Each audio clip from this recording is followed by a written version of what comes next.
Marijuana History 101, or should I say extremely brief Marijuana History 101. It's big, complicated, and we'll only be able to scratch the surface, so let's get started.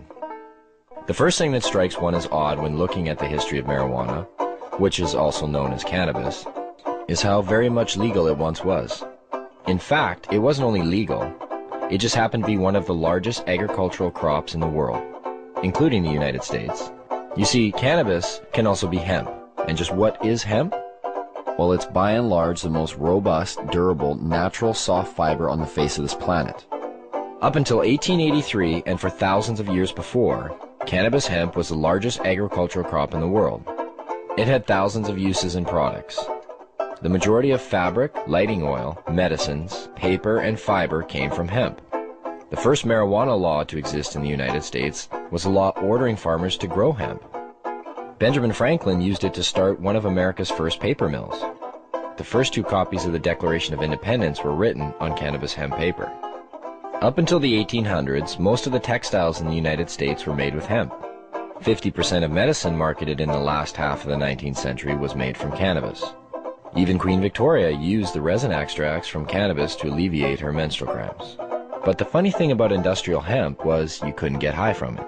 Yet, it was lumped in with the following, which also made little sense. Reefer madness. In the early 20th century, yellow journalism had surfaced. Articles depicted blacks and Mexicans as frenzied beasts who would smoke marijuana, play devil's music, and heap disrespect and viciousness on the readership, a majority of which happened to be white. Some offenses included looking at a white woman twice, laughing at a white person, or even stepping on white men's shadows. And this ended up leading to a law in the form of a tax stamp. A tax stamp that would not only include marijuana, but also hemp and cannabis medicines. It speculated that hemp's potential for an abundance of new products was going to be in direct competition with other sources. And this, added to the reefer madness, led to the eventual downfall of all forms of cannabis. Popular Mechanics magazine had actually prepared an article entitled New Billion-Dollar Crop. Hemp was touted as being able to produce more than 5,000 textile products from its thread-like fiber and more than 25,000 products from its cellulose, ranging from dynamite to cellophane. Its superiority as a source for paper was also becoming known, especially with the development of hemp processing equipment. Now, the new Marijuana Tax Act was all fine and dandy, except for one thing. If you wanted to grow hemp, you needed to buy a stamp, but they weren't giving any out to anybody. And so, in effect, all forms of cannabis became illegal.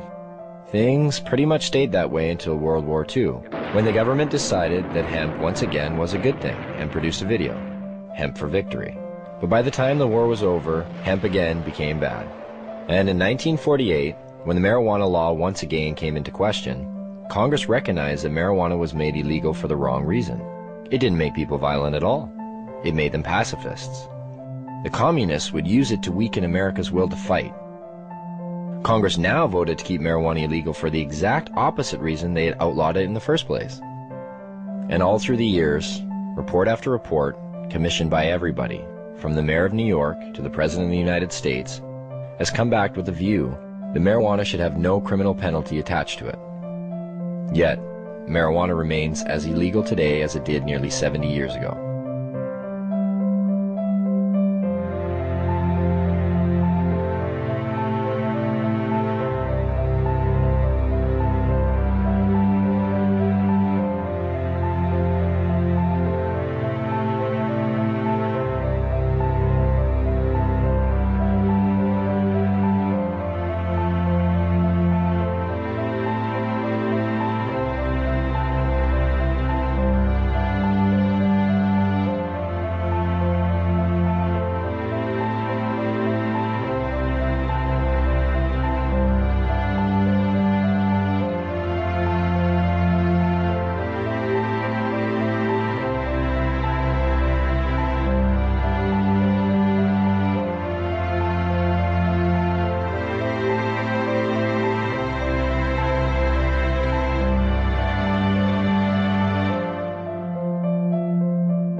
Marijuana. It's become big business. A multi-billion-dollar business, both in Canada and the United States. But why has it become such a big business? Here in British Columbia alone, it's speculated that the illegal BC marijuana trade brings in upwards of $7 billion annually. And up to 85% of that product heads south to the United States. Having become an international issue, when do the lines blur?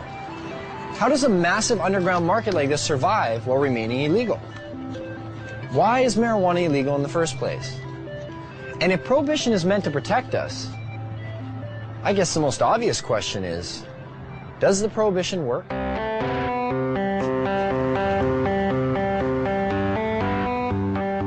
If prohibition worked, okay, if you could just wave a magic wand and say, this has gone away, I'd be all over it, you know. But the fact of the matter is that prohibition has never worked. You know, we've been here before. You remember the first prohibition, right? Which was? Prohibition of alcohol. No, I'm talking about the first prohibition. Thou shalt not partake of the fruit of the tree of knowledge. And who was the big cop? And how many people did he have to watch? 2. What are the goals of this prohibition? I assume the goals of prohibition are to reduce the amount of drugs available and to reduce the demand for those drugs. In both instances, cannabis prohibition's an utter failure. Has the prohibition stopped people from using marijuana? You get a phone call that says, I'm from the federal government, I want to know whether you've been using cocaine or marijuana recently. Presumably you might be getting a little bit of an underestimate. In 1937, there were estimated to be 55,000 marijuana users, and now there are estimated to be more than 50 million of them. That's a 100,000% increase. Seems to be quite a few of them. Yes, I'm afraid there are. Whether the drug is criminalized or decriminalized does not affect the rates of smoking of cannabis, either uptake or of discontinuation. So what are the dangers of using marijuana? I don't know. I don't know. Gives you like a rapid heartbeat. Smoker's cough. I'm sure it has some effect on your brain function, memory. I don't know, is there something unhealthy about moving slowly? It's not good for you. You're not fully conscientious of what you're doing. Thicken some membranes in your brain or something. Well, it's been science. I guess I'm being told it's been scientifically proven that marijuana kills your brain cells. That's the one I remember. Marijuana kills brain cells. I thought the same thing. You know, I didn't start smoking pot until about 5 years ago. I thought pot made you stupid. You know, I bought into it just as much as anybody did. I realized when I was like 30 years old that I was tricked. I was like, you gotta be fucking kidding me. 1974, the Heath-Tulin study.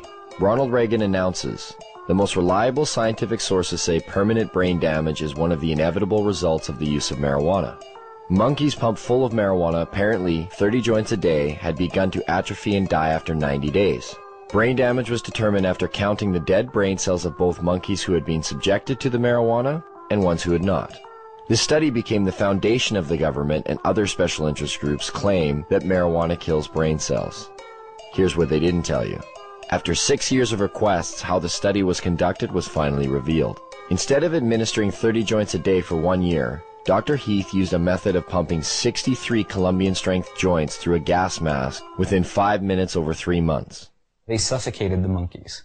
What they did is they put these gas masks basically on their face and they pumped pot into it, but without additional oxygen. So after X amount of time, the brain shut down. Well, if you suffocate, the first thing that's going to happen is your brain cells are going to die with lack of oxygen. So what they did is they suffocated the monkey, showed all these dead brain cells, and then went on to associate it by saying that cannabis use causes your brain cells to die. And how many people, not knowing the origin of the study, have gone on to quote it and re-quote it. And now people believe it. Studies since have shown no signs of any brain cell damage. In 2005, new research suggested that marijuana could possibly stimulate brain cell growth. That study hasn't received the same attention. Another common belief? Marijuana causes lung cancer. In the 1999 study by the Institute of Medicine that was paid for by the United States government, they had to use words like may and should cause cancer.